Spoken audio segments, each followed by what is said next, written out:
Et bienvenue à toi dans cette nouvelle vidéo. Aujourd'hui, nous allons comparer 10 000 pas 6 fois par semaine vs 20 minutes de swing 3 fois par semaine. L'objectif de cela, c'est de voir quel est le meilleur rendement global pour une personne, pour un pro sur-sollicité qui n'a peu de temps. Donc, rendement en termes de temps, physique, énergie, santé, métabolique. Donc, reste bien sur cette vidéo. Tu vas apprendre énormément de choses. Donc, qui je suis pour te dire tout ça. Si tu ne me connais pas encore, je m'appelle Quentin, enchanté. Voilà, je suis un ancien militaire, multimajor de promo, instructeur de force et créateur de tout l'écosystème Kettlecore.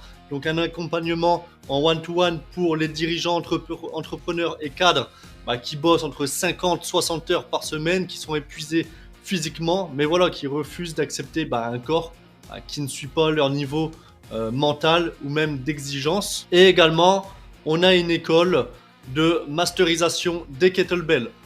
Donc, si ton temps est rare et que tu veux un physique athlétique crédible, reste sur cette vidéo et check la comparaison. Donc, le problème des 10 000 pas, c'est quoi? Déjà, ta journée, elle est extrêmement pleine. Tu as un agenda qui déborde, chaque minute doit être optimisée. Et donc, tu arrives fin de la journée, tu regardes ta montre, tu as fait 6 000 pas et tu te dis, je dois faire les 10 000 pas, donc tu fais encore 4 000 pas et tu te retrouves à marcher en rond autour de la maison ou juste pour cocher les 10 000 pas voilà, sur l'application avant minuit.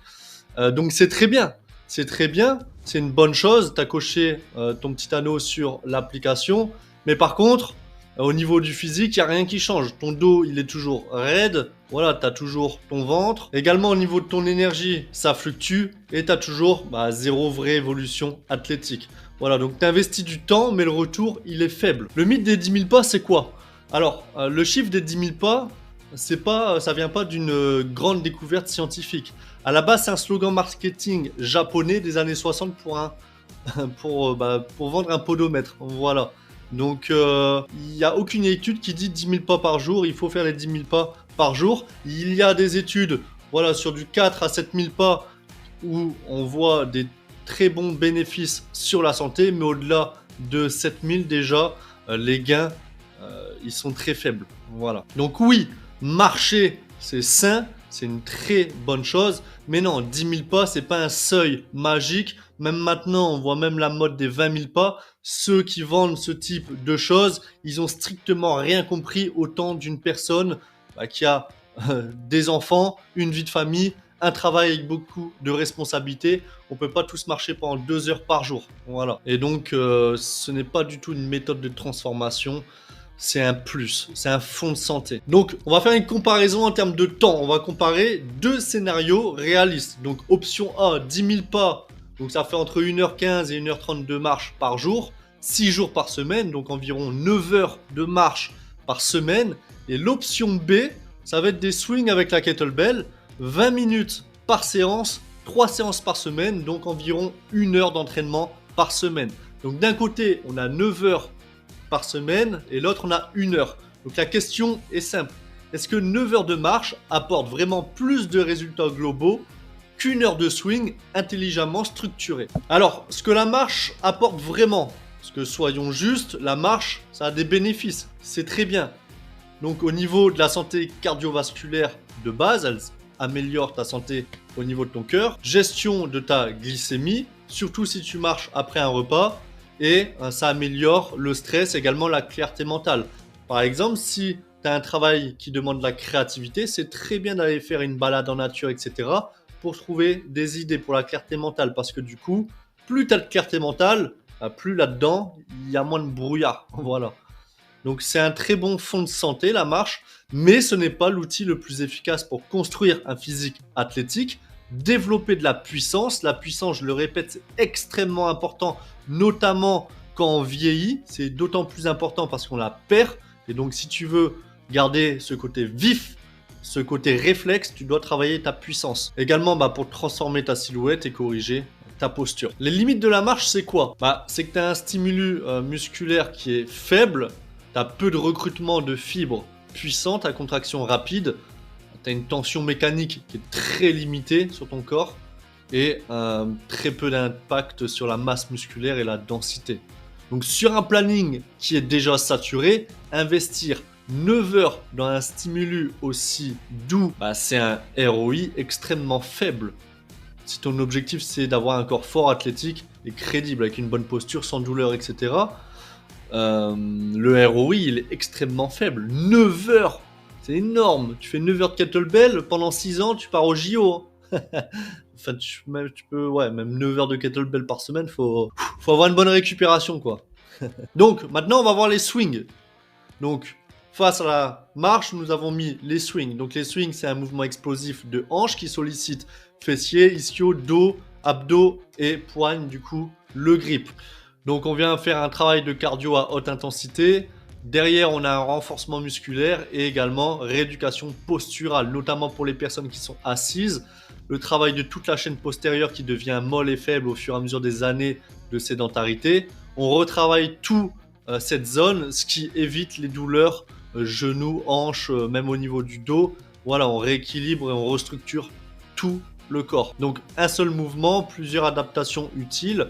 Donc déjà là, on voit qu'on fait des choses qu'on ne fait pas avec la marche. Ensuite, on va parler métabolisme, également insuline. C'est important parce que forcément, souvent quand on marche, c'est pour faire du NEAT, brûler des calories, etc.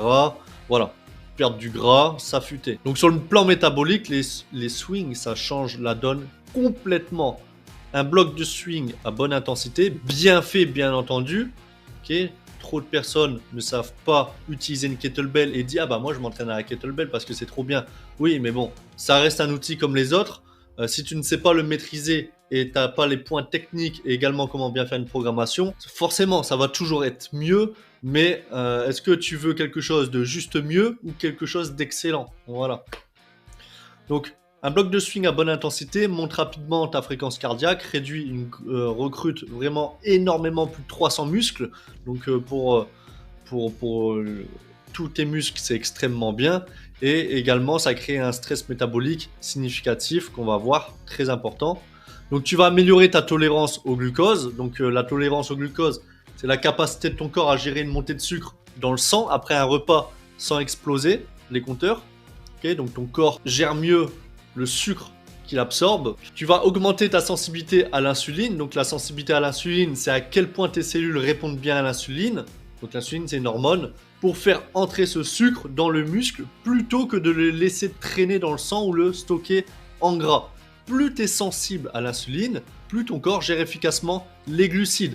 Et c'est notamment l'une des raisons pourquoi les personnes prennent du poids. C'est qu'ils ont une mauvaise sensibilité à l'insuline, une mauvaise tolérance au glucose par rapport à un mode de vie complètement décalé, le stress, etc. qui joue également là-dessus. Et également, ce type de travail agit comme un mélange de cardio et de musculation. Donc, tu utilises mieux les sucres, tu stockes moins, tu facilites la recomposition corporelle. En d'autres mots, ton corps, il travaille pour toi, tu perds du gras, tu prends du muscle. Ensuite, on va parler un peu d'hormones. Donc, le swing. Une séance de swing bien construite, ça va te permettre de générer une montée de testostérone, hausse de l'hormone de croissance et une activation des catécholamines. Donc les catécholamines, c'est un ensemble d'hormones, adrénaline, noradrénaline, dopamine.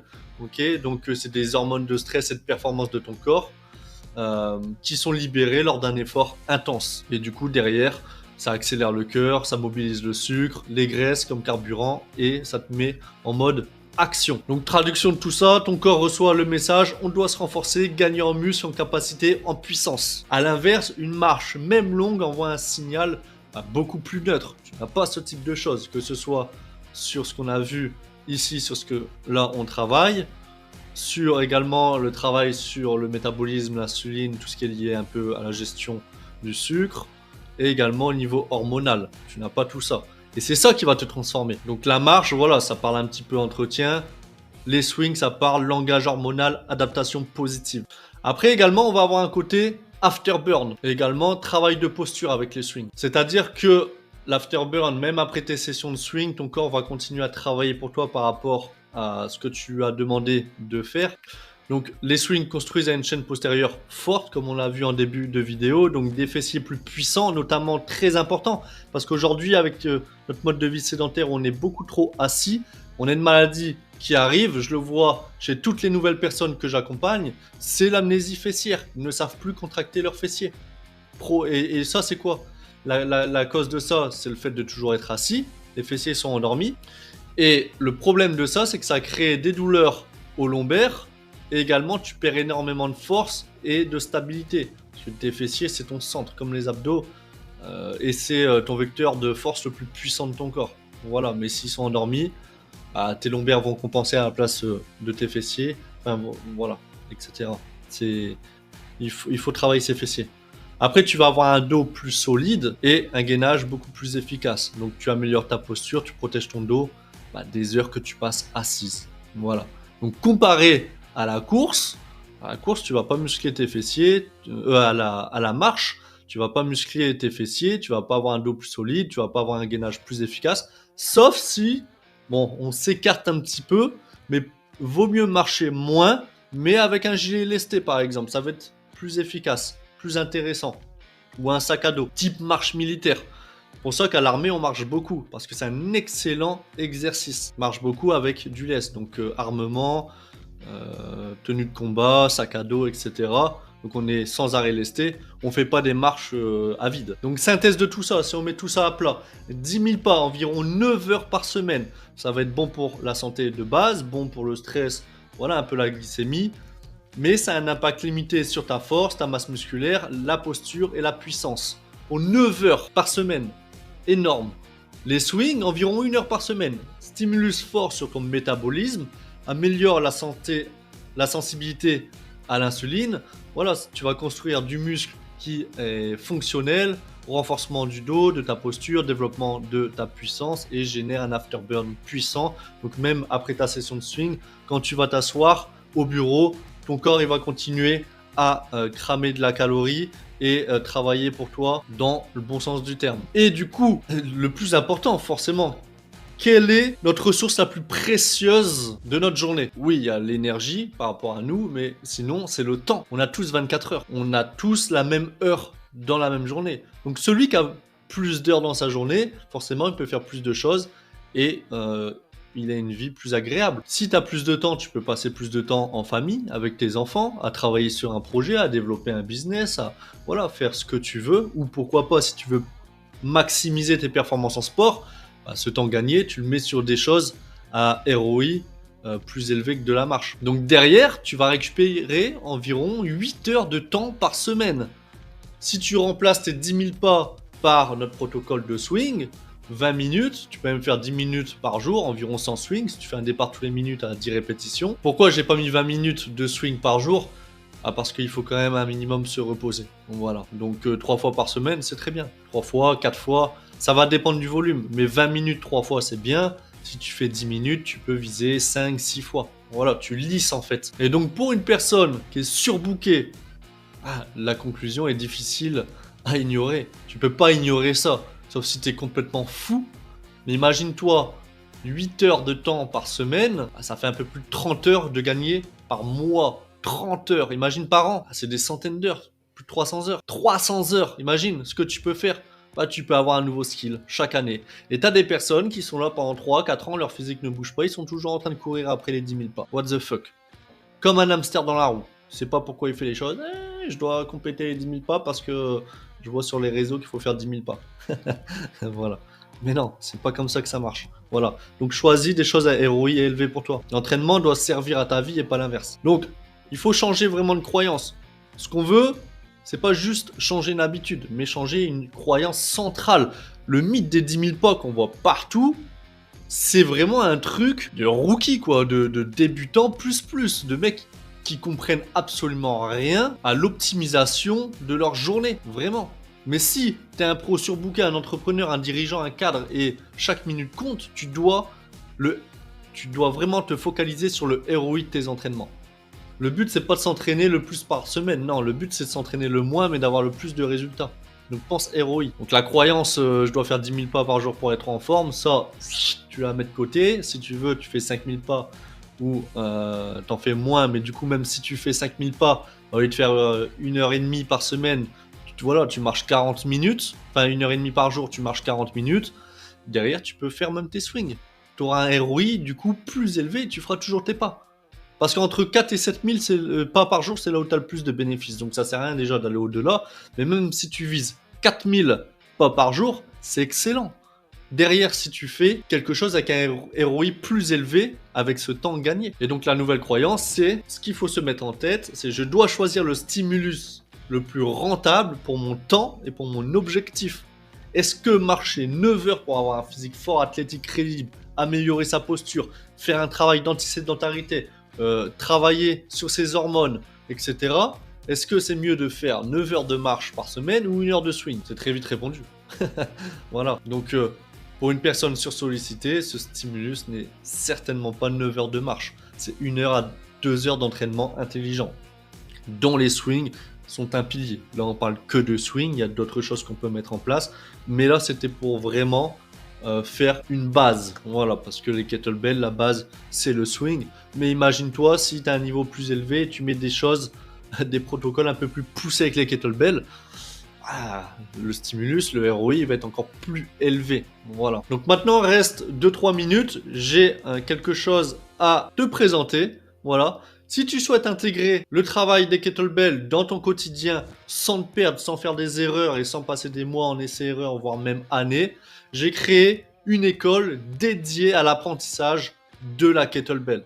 À l'intérieur, tu vas apprendre à maîtriser tous les fondamentaux kettlebell, comme si tu étais en coaching one-to-one avec moi-même, mais depuis chez toi, où que tu sois. Voilà, tu as tout sous format vidéo.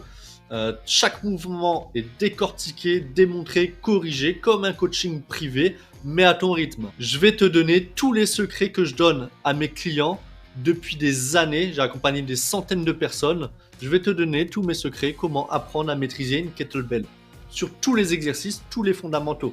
Ligne droite, directe vers ton objectif. Donc ROI extrêmement élevé.